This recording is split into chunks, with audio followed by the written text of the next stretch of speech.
the next part of our discussion, that is planets. Now, once you discuss planets, the very first thing is how do we define a planet?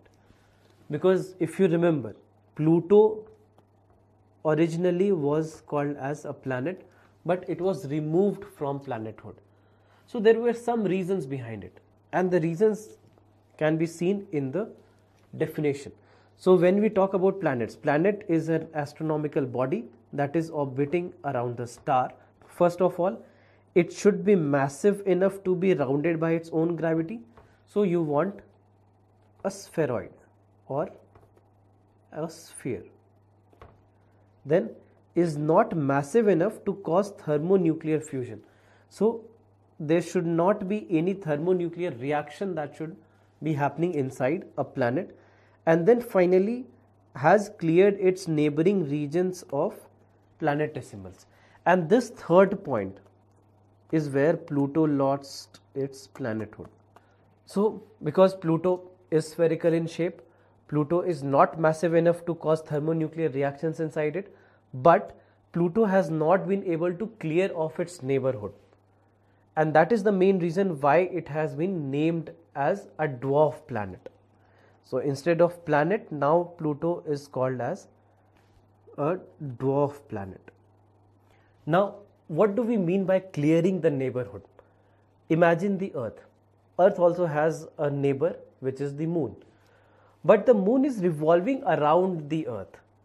What happens in case of Pluto is that there are certain other dwarf planets which are also in the vicinity of Pluto, but what should happen ideally is that either those planets or those dwarf planets, they should collide with Pluto, or they should start revolving around Pluto. But nothing of that sort is happening.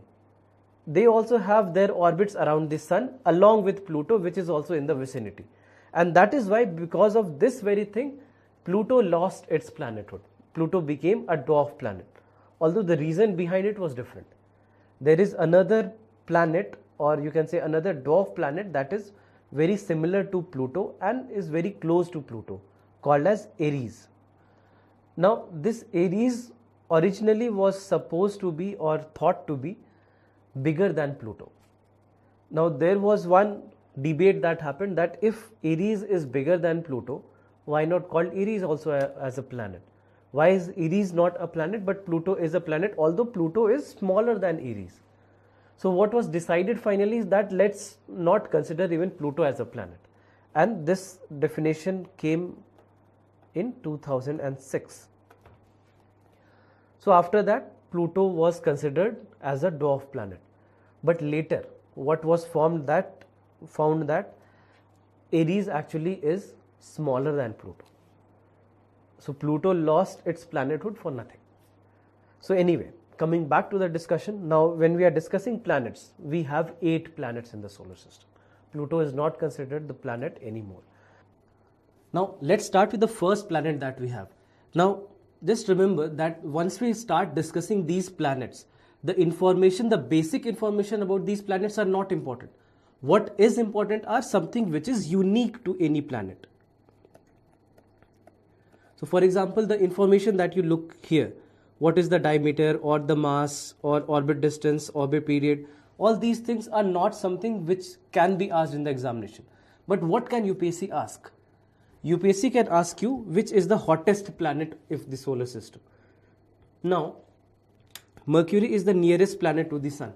So the natural tendency to think would be that this should be the hottest planet of the solar system. But that's not the case. Venus is the hottest planet of the solar system for separate set of reasons. So we'll look at those reasons once we start discussing Venus. So these are the kind of points that we'll look into, the points which are unique to any planet. But what are the unique points? Just have a look at some of the unique points, and before that, let's have a comparative distance analysis. Just look at this, that if this is our Earth, this is Mercury, so much smaller in size. This is Mercury and this is Earth, so very close to the Sun if you take the distance between Sun and Earth into considerations. So let's talk about the unique points. The very first thing is that it does not have any moons. So this becomes one unique point. Because what can UPSC ask? UPSC can ask you which of the following planets of the solar system do not have any moon or does not have any moon. They can give you 4 options: Venus, Mercury, Mars and Jupiter. One only, 1 and 2, 1, 2 and 3, none of the above. So what you need to know there is there are only 2 planets in the solar system which do not have a moon. One is Mercury and the other one is Venus. Apart from these 2 planets, all the other planets of the solar system, including the dwarf planets, have a moon of their own. So this becomes first unique point for us. Then second is the fact that it is the second hottest planet of the solar system. Not the hottest, even though it is the one which is nearest to the sun. And then it is the smallest planet of the solar system. Until the point Pluto also was a planet, Mercury was the second smallest planet of the solar system. But after Pluto was renamed as a dwarf planet, Mercury became the smallest planet of the solar system. So these are certain important facts that you need to know about Mercury. Then the next important point for us when it comes to the unique points about Mercury is the fact that it is the second densest planet. Again, which is the densest planet of the solar system? The densest planet of the solar system. Now, when I ask this question in the classrooms, what I've seen is many of the people or majority of the students answer Jupiter. But Jupiter is not the densest planet. It actually is our own Earth. Earth is the densest planet of the solar system, Mercury being the second densest planet of the solar system. So these are the 4 unique points about Mercury. So something like this, these kind of points will take up for each and every celestial body that we are going to take forward. Coming towards the second planet, that is Venus. When it comes to Venus, these are the basic details about Venus. You can have a look at it, but questions do not come from here. The point is that if you look at the surface temperature is 462 degrees Celsius.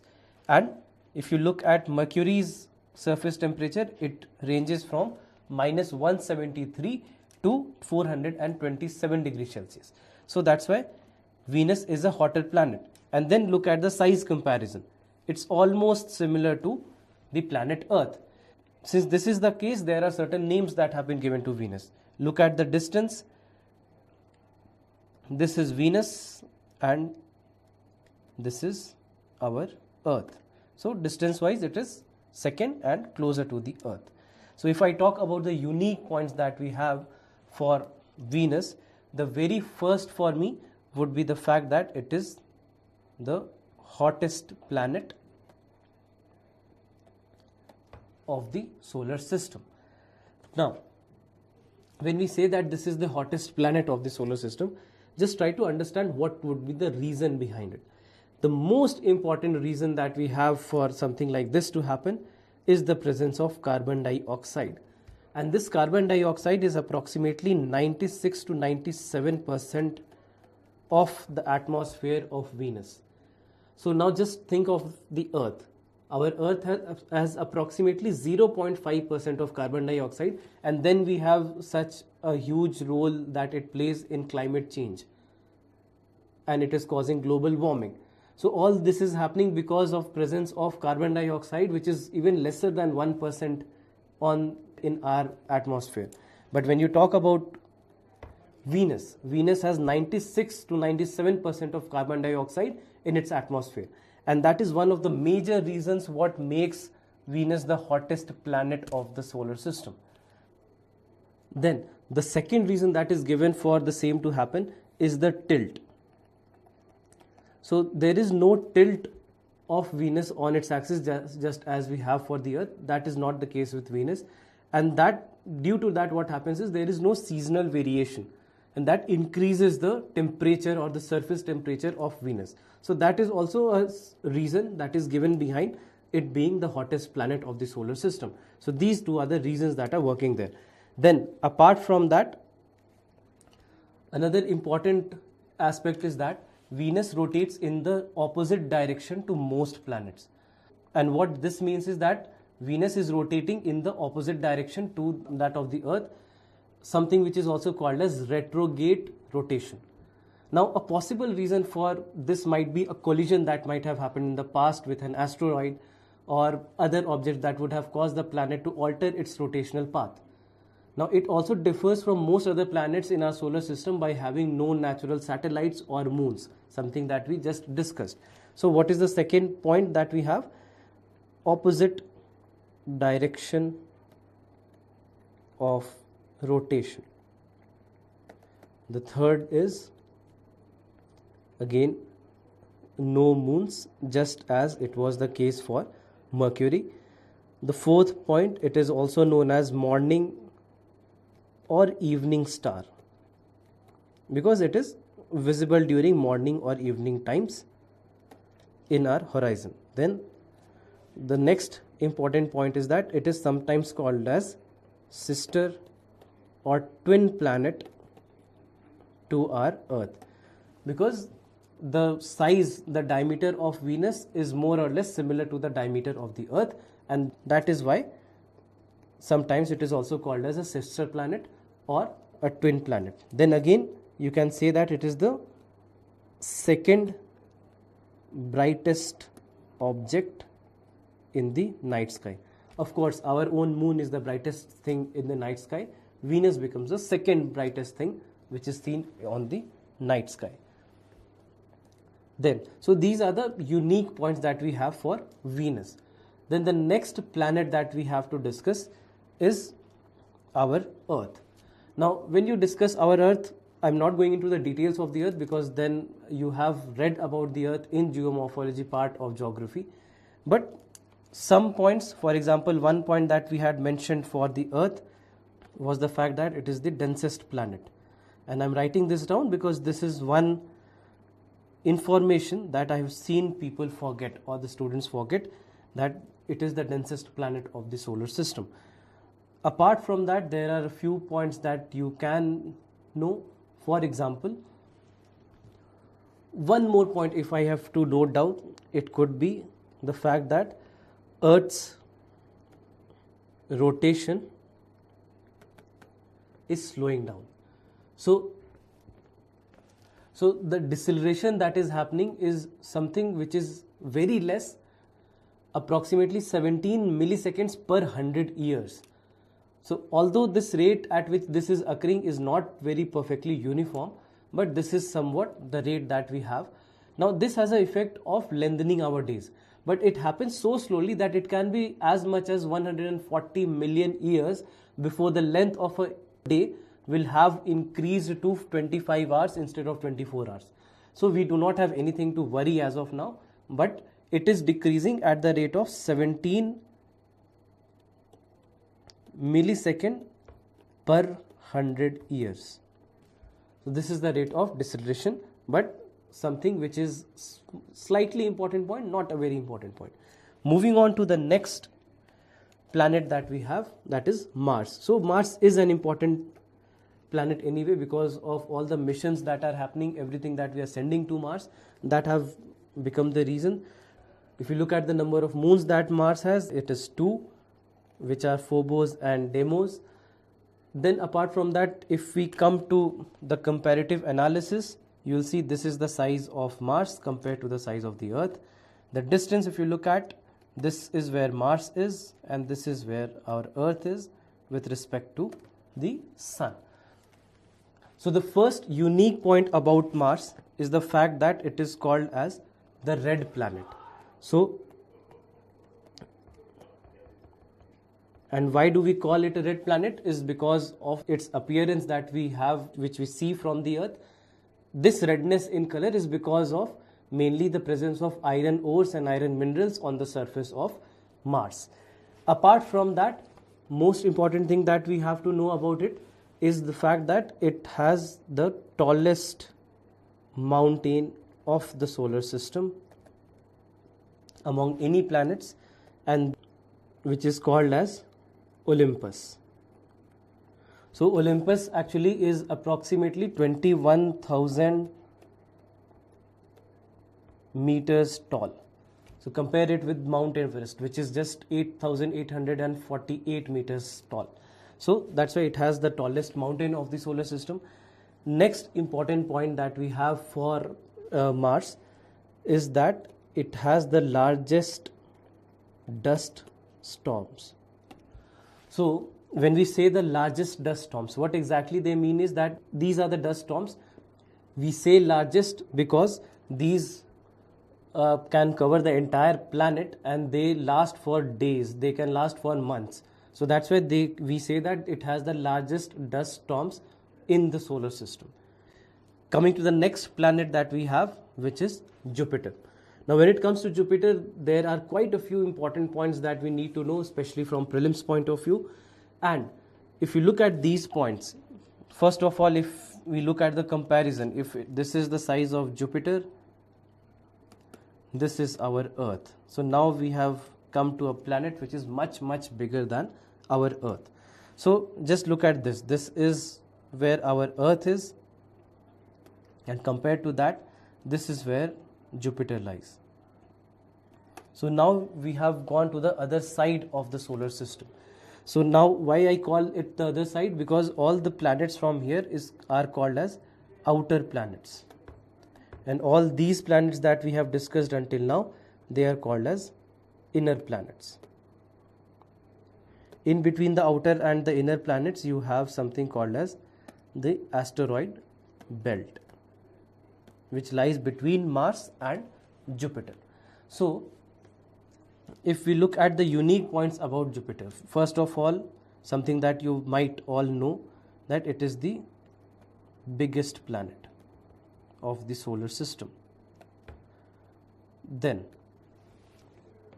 the second point is that it has the shortest day among any other planet. So one day approximately lasts for 9 hours and 55 minutes only. So compare this with the Earth, which has a 24-hour rotation period. So that's why it has the shortest day. When we say day, I'm not talking about day and night, I'm talking about one day, which is 24 hours for us. It is just 9 hours and 55 minutes for Jupiter. Now, next point is that it has a system of rings. Now, the ring system for Jupiter are not as pronounced for Jupiter as they are for Saturn, but it has a very thin set of rings. It cannot be compared with that of Saturn, but it has a thin system of rings. Do not forget that. So now it has rings, and then it has something called as a giant or great red spot. Now, what is this giant red spot? So it is something which is situated at 22 degrees south latitude of Jupiter, and this is a storm that has been raging for at least probably 200 years. The upper estimates suggest that this storm could have been there on the planet for more than 350 or 400 years, maybe even 500 years. So a giant red spot actually was seen on Jupiter for the first time back in 17th century, when we for the first time we started using telescopes for observation. So we do not know whether the red spot that we see, is it the same red spot that was observed, or has the Jupiter got so many such red spots, or the storms that have been going on which are forming that red spot on Jupiter. Then one more point that is worth mentioning here is about Ganymede. And Ganymede is one of the moons of Jupiter, and it is the largest moon that any planet has. So Ganymede is the largest moon of the solar system. So if you have to add a few points, you can add about the giant red spot. First, that it is a storm that has been raging on Jupiter for at least 200 years. Then the fact that they rotate in anti-clockwise manner. They take approximately, you can say, 6 Earth days for their rotation. Then the reason why they are red. So scientists have different theories that why it could be red. Most accepted theory is that it could be because of presence of red organic matter on Jupiter. So although we do not know whether this is the right reason, but this is one of the most accepted reasons that has been given for the giant red spot. Now, Another discussion that we can have is about Jupiter's atmosphere. So Jupiter's atmosphere is special because it is the largest planet of the solar system, and the atmosphere of Jupiter is made up of hydrogen and helium in roughly the same proportions as they are found in the Sun. So however, it also contains many small amounts of other space gases such as methane or ammonia, water vapor, etc. But 90% of the atmosphere of Jupiter is made of hydrogen. And that's why it would be impossible for humans to breathe in this atmosphere. And to do these estimates only, we had sent one of our probes also, which is Juno. And if you remember, if you go back to the question paper of 2017, there was a question in GS paper 1 that was asked, that was what or how is the Juno mission going to help us understand the evolution of the Earth. So Juno mission is basically the mission that is being sent or that was sent to Jupiter. Last in the year 2016 and 17, Juno was in news, and that's why a question came on Juno in 2017 mains examination. So the main reason was that they wanted to test the atmosphere of Jupiter. They wanted to test how exactly is the composition of Jupiter, because Jupiter is supposed to be one of the earliest planets that was formed in the solar system. Earth was probably formed after Jupiter came into existence. If you look at the theories that support the formation of planets or the formation of the Earth, we do not have a definite theory that says, okay, this is how the planets were formed, this is how the planets came into picture. So there are many theories. So that's why the scientists are looking into the facts which are related to these planets so that they can have an estimate how the planets would have come into picture. So these kind of estimates the NASA was trying to do through its Juno mission, and that was one of the strongest reasons why Juno was sent to Jupiter, so that it can take an estimate of the surface of Jupiter, the atmosphere of Jupiter, and probably they could have some hints to how the Earth would have been formed, how the atmosphere of the Earth would have come into being. So because of all these reasons, this particular probe has been sent by NASA to Jupiter. So these are the few important points which are worth mentioning about Jupiter. Now the next planet that we have is Saturn. So when it comes to Saturn, it has the thickest ring systems. This is something that you would all know. If you look at the comparison of size and distance, size wise, again, this is the Earth, this is Saturn. Look at the distance. This is the distance between the Sun and the Earth, and this is the distance between Saturn and the Sun. So now we have gone very, very far away from the inner planets and very, very far away from the Earth itself or the Sun. So now talking about Saturn. Saturn is the sixth planet of the Sun, as you can see in this diagram itself, and the most distant thing that can be seen from the naked eye. So anything or any planet that is beyond Saturn is not visible to the naked eye.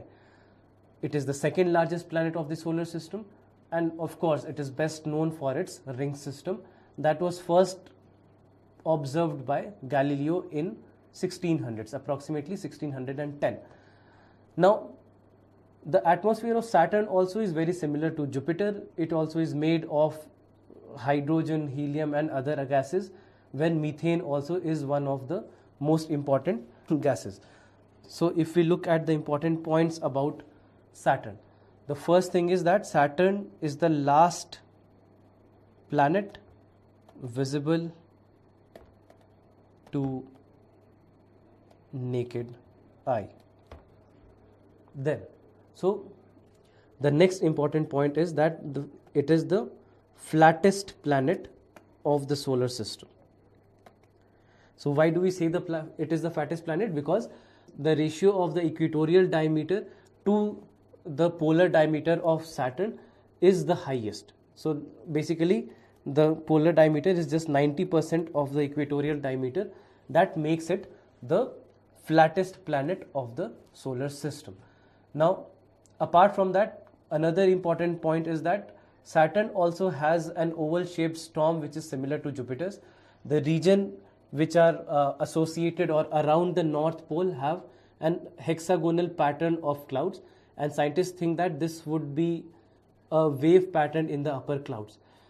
the planet also has a vortex over its south pole that is responsible for hurricane-like storms that happen on the planet, but it's not a very important point to mention. Then the next and the most important point is the fact that it has a system of rings that is the best known feature of Saturn.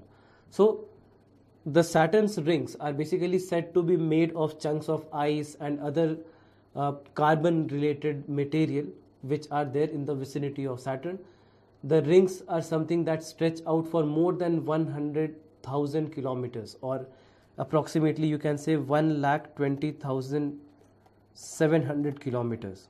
So the rings, when we talk about it, they were discovered by Galileo, as I said, in approximately in 1610. What he saw was through its telescope that there was a thin film which was around this particular planet, which he called as the ears of Saturn. So, but the very first close look that we had for Saturn's rings was when the Pioneer was sent in 1971. So when Pioneer went there, we had the very first set of photographs that were sent. So Saturn's rings, as I said, it's made of billions of particles that range from the size of a very tiny dust to size of celestial bodies that are in the vicinity, which are as large as mountains. So these are made of chunks of ice, rock and dust, and they are believed to have come from asteroids or comets, or even from some of the satellites that would have broken apart from the planet when they tried to reach the planet. So all these kinds of theories you have, but these certain information about the rings is also important when it comes to Saturn. Then when it comes to the number of moons of Saturn, it has the largest number of moons. So the next point can be the largest number of moons. So the number of moons is estimated somewhere between 60 to 100. Some websites and some information sources will also tell you 150 plus. So we do not know the entire number or the exact number of moons that Saturn has, mainly because of the fact that the presence of rings do not allow us to have a proper observation sitting on the Earth. So that's why we do not know the exact number of moons that Saturn has, but we have an approximate. But anyway, whatever be the number of moons, what you need to know is the fact that it has the largest number of moons in the solar system. Then coming to the next planet that we have, which is Uranus. Now coming to Uranus, another important point again, that it also has a system of rings. If you do the comparative analysis, again a much bigger planet compared to the Earth. Distance wise also, this is where Mars is and this is where Uranus is. So if we discuss some of the unique points about Uranus, the very first would be that it also has a system of rings. Then another important point can be that the axial tilt of this planet is 98 degrees, which is the most for any planet. So that's why it is often described as rolling around the sun on its side. This phrase is used for it, rolling around the sun on its side. So this is something that is used for it. So Uranus actually became the first planet that was discovered using telescopes. Before that, all the other planets, as we discussed last time also for Saturn, that all these planets are visible to the naked eye, but this is not. Then another important point is the fact that it has the coldest temperature among any planet. So you might think that since Neptune is the farthest planet, it should be the coldest. No, it's not the case. So just remember, neither Mercury is the hottest nor Neptune is the coldest. You can say that the average temperature of Neptune is of course much lower than Uranus, but what happens is the recordings of the lowest temperatures that we have done for Uranus is lesser than that of Neptune. So that temperature you can say is approximately minus 224 degrees Celsius. When it comes to Neptune, the average temperature of course will be lower for Neptune, but when it comes to the coldest temperature that is seen on any planet, this is Uranus. One more important fact, and a very important one, is the fact that this also has an opposite direction of rotation. Just as we discussed for Venus, that is the case with Uranus as well. So just remember these important points for Uranus. So the next planet that we have is Neptune. So if you talk about Neptune, again one important fact is that it also has a system of rings. The effective temperature, if you look at here, is minus 214 degrees Celsius. So that's why when we talk about Uranus, Uranus becomes the coldest planet if you are asked this in the question paper. Then if you look at this analysis, just look at this. This is where Neptune is, this is where Mars is. So compared to this distance, it is much far. Then if you talk about the unique points, that what are the important points about Neptune. So the first is the fact that it is not solid. It does not have any solid surface, which is not true for any other planet. So that's why it's a gaseous planet. Then secondly, the atmosphere of Neptune is made of hydrogen and helium with some methane, as is the case with the other planets also, which we just discussed. Now, another important point is the fact that Neptune has a very active climate. There are large storms that pass through its entire upper atmosphere, and very high winds track around the planet at up to more than 600 meters per second. So one of the largest storms that was ever recorded was in 1989, and it was called, or it has been called, as the Great Dark Spot of Neptune. So it lasted for approximately 5 years. So if you talk about this Great Dark Spot, it is something which is seen in the southern atmosphere of Neptune, and it was discovered, as I said, in 1989. Now it's an incredibly large rotating storm system and winds up to more than, as I said, 600 meters per second. The strongest winds that are recorded for any planet. So now the question arises is, how such powerful winds were discovered on a planet so far from the sun, and how is it a mystery to the day? So the data actually was sent by Voyager 2, a probe of NASA that was sent to Neptune and sent for the outer planets. Now, when Neptune was observed by using Hubble telescope in 94, this great dark spot had vanished. Although a different kind of dark spot had appeared in Neptune's northern hemisphere. So the northern hemisphere also, when we talk about Neptune, it also has an incredibly thick atmosphere that has, you can say, approximately 75% of hydrogen and 25% of helium. Some other gases are also present in very trace amounts. So its atmosphere contains only icy clouds and are the fastest winds recorded in the solar system. The particles of icy methane and minor gases in the extremities of atmosphere has given the Neptune its deep blue color. So that's why this becomes another distinguishing factor for Neptune. So these are some of the points, and of course the fact that it also has a system of rings. So with this we have come to the end of all the 8 planets and the important points regarding these 8 planets. So just think of how the questions can come.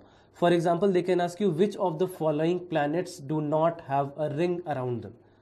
Then they can give you options like Jupiter, Saturn, Uranus and Neptune. And they can give you options like this: 1 and 2, 1, 2 and 3, all of them. And then they can ask you, let's say 3, 4 only. So something like this can be asked in the examination. So what we have discussed is that there are 4 planets in the solar system which have a system of rings. So all these unique points that I have given you for all these planets, please remember only these points. Go through these points before the prelims examination.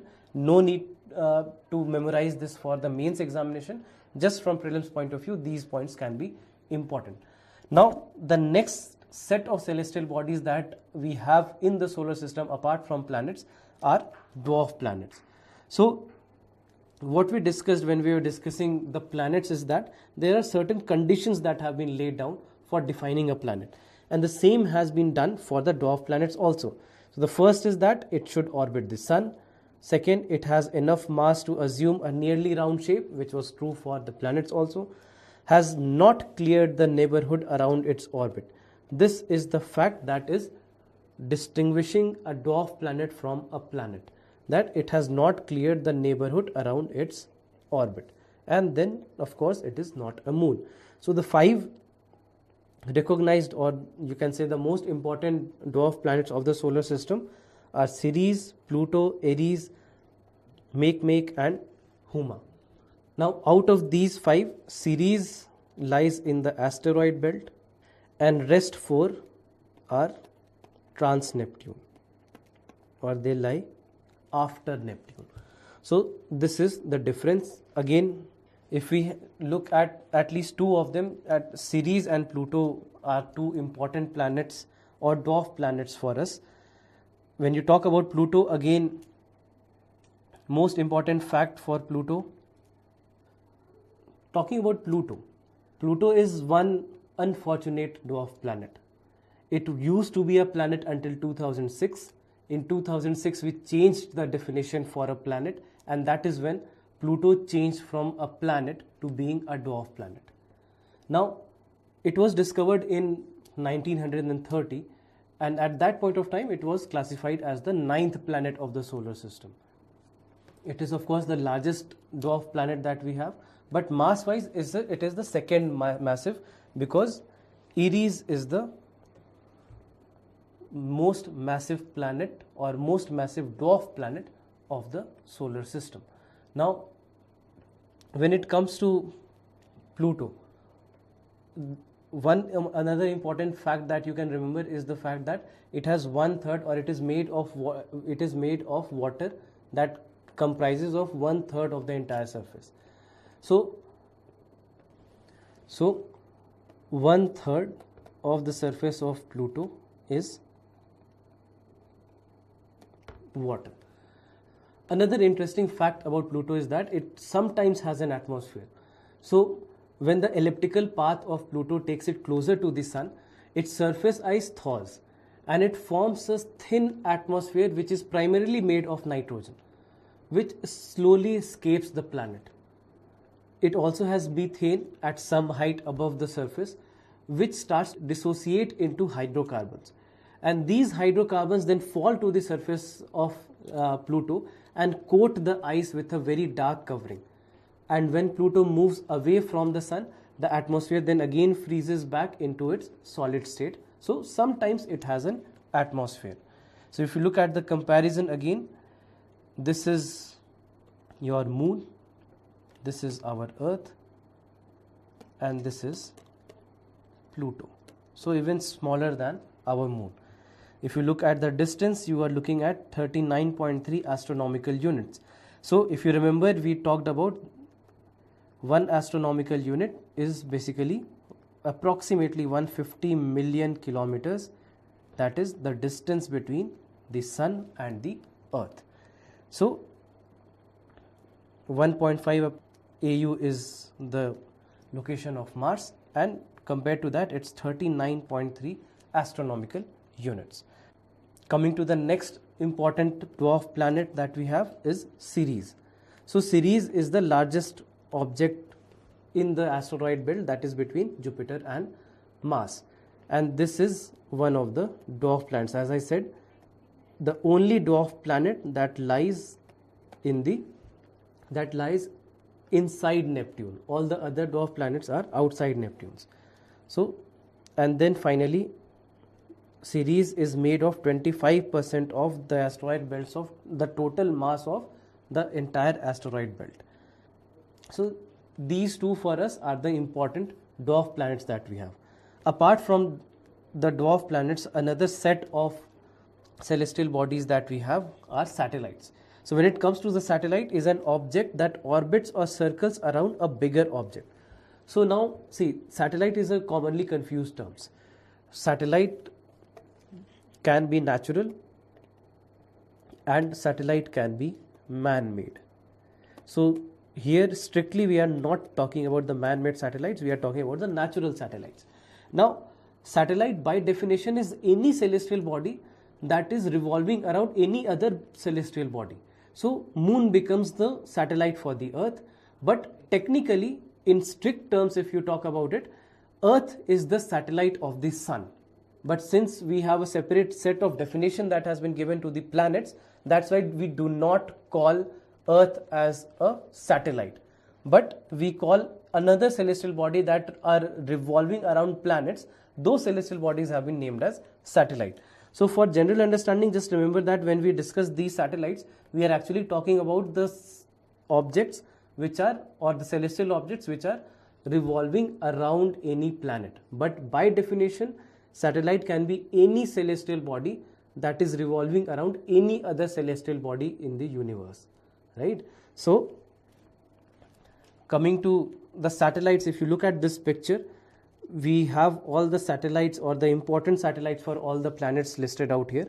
And just look at this, we talked about Ganymede, which is the largest moon in the entire solar system. Compare that to moon. Moon also is a big satellite, but not as big as Ganymede, and this is the size of the earth. The next celestial body that we have in our solar system are comets. And what are comets? Comets are basically snowballs of frozen gases, rock and dust, which are very small.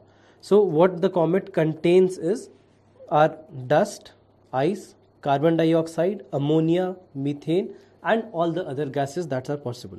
So what you have seen whenever you look at a comet, for example, this is the most famous comet that we have, that is Halley's Comet. So what you see is that it has a head and it has a tail. So if you look at this point, when the comet comes very close to the sun, it would heat up and it would spew gases and dust into a giant glowing head larger than most of the planets, and the dust and the gases form a tail that stretches away from the sun for millions of kilometers. So this is what happens. And if you look at a comet, these basically are the parts of a comet. You have a nucleus, you have something called as a coma, you have a gas tail, you have a dust tail. So all these are important parts of a comet. And apart from that, you have something called as a hydrogen cloud. So what are these? So first thing, when you look at this part, when you talk about a nucleus, so nucleus is, you can say, relatively solid and stable, mostly icy and gas with small amounts of dust and other solid. So if you have, so solid and stable, mostly ices, and with mainly gases but with small amounts of dust and other solids. Then if you talk about coma, the second part of a comet that we are looking at here, it is basically a dense cloud of water, carbon dioxide and other neutral gases that surround the nucleus. So what it contains is carbon dioxide, water and some of the other gases.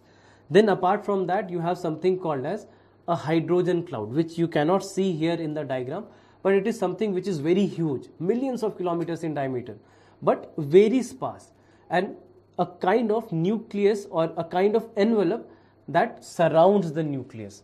So that's why it is not seen in the diagram here. The next part of the comet that we look at here is dust tail. So when you talk of dust tail is something which is millions of kilometers long, approximately 10 million kilometers you can say, and it comprises of gases and small sized dust particles which are driven off the nucleus due to escaping gases.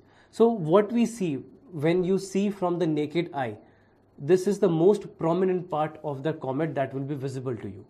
Apart from that, you have something called as a gas tail, or also called as an iron tail.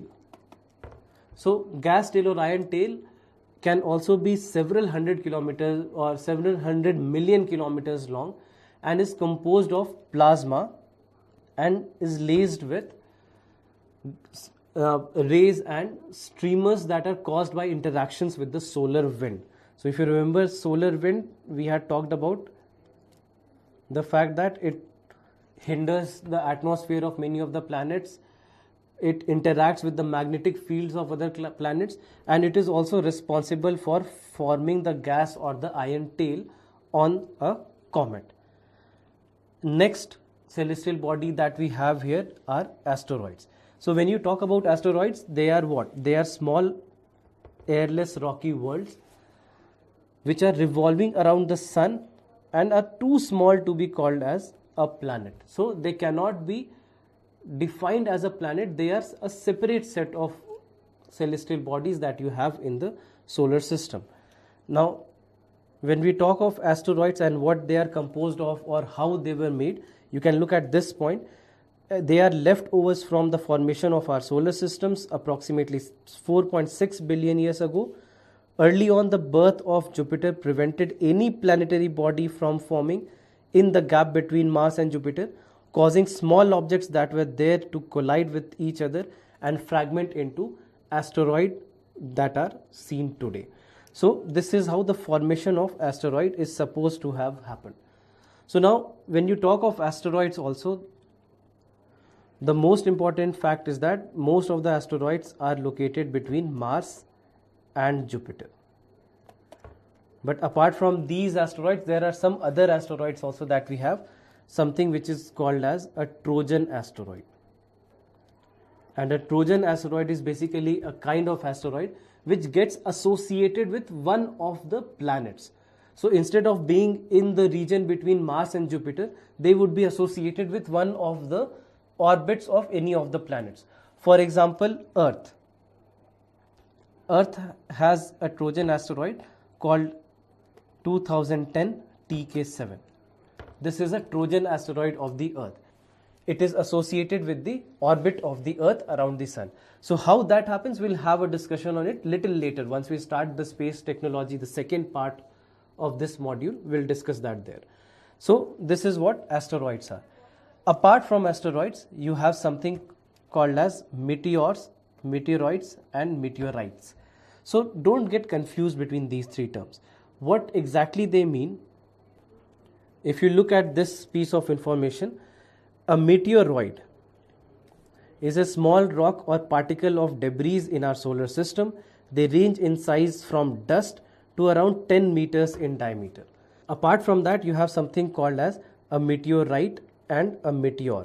So this meteoroid, when it starts to fall on the surface of the Earth, when it is in the atmosphere of the Earth, at that point of time you call it a meteor. Most of the meteors, they would burn up in the atmosphere itself because of such a huge amount of air resistance that we have in our atmosphere. So they would burn out, and this is something that you would see as a shooting star. So most of it would burn out and they would be called as meteors.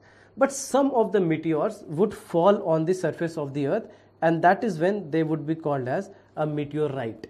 So let's say if the meteor did not burn out completely in our atmosphere and it fell onto the surface of the Earth, then that rocky material, that celestial body that fell onto the surface of the Earth would be called as a meteorite. So if you look at this animation, this will give you a clearer picture about what exactly this is. So if you look at this transition, this transition shows you, if you look at this particular diagram, this is a meteoroid. Then once it enters the surface of this Earth, it becomes a meteor. And finally, if it falls on the surface of the Earth, it becomes a meteorite. So this is a meteoroid, this is a meteor, and then finally this becomes a meteorite. I hope this brings in a clearer picture for you between the distinction between the three terms that we are discussing here. Very important topic from prelims point of view. So I'll just let you watch it one more time and then we'll move further. So this is how the things happen. This is how the transition happens. The next set of celestial bodies that we have are something that lie in the Kuiper belt. What is Kuiper belt? It is a disc-shaped region beyond Neptune that extends from about 30 to 55 astronomical units. Again, Pluto is the best known larger object in the Kuiper belt until now. So what is Kuiper belt? Kuiper belt, basically, if you look at this particular diagram, a belt that lies beyond nucleus up to the edge of the solar system, which would have hundreds of thousands of celestial bodies, many comets, trillions of comets can be present in this belt. And Pluto, if you look at this, Pluto lies in the Kuiper belt, that is trans-Neptune region. Next, the last one that you have at the edge of the solar system is something called as an Oort cloud. So Oort cloud is theorized small icy objects that lie beyond the Kuiper belt. If you look at this particular diagram, you have heliosphere here. Heliosphere is the region up to which you would have the influence of the sun or the influence of the magnetic field of the sun. So the solar winds of the sun can have some effect up to the point you have the heliosphere. So after heliosphere you have something called as interstellar space, where we are supposed to have nothing, and then you finally have Oort cloud. So Oort cloud basically is, you can say, the no man's land between our solar system and the other systems that exist in our Milky Way galaxy. So if you look at this Alpha Centauri is one of the systems of stars that is just beyond our solar system. Alpha Centauri, or one of the stars of this particular system, which is called as Proxima Centauri, is the closest star to our solar system. So this is what Oort cloud is, that it is a theorized shell of icy objects that lie beyond the Kuiper belt. So they are supposed to be somewhere between 50,000 to 2 lakh astronomical units. And finally, the outer limit of Oort cloud, as we all talked about, defines the boundary of the solar system and the extent of the sun's heliosphere or heliosphere.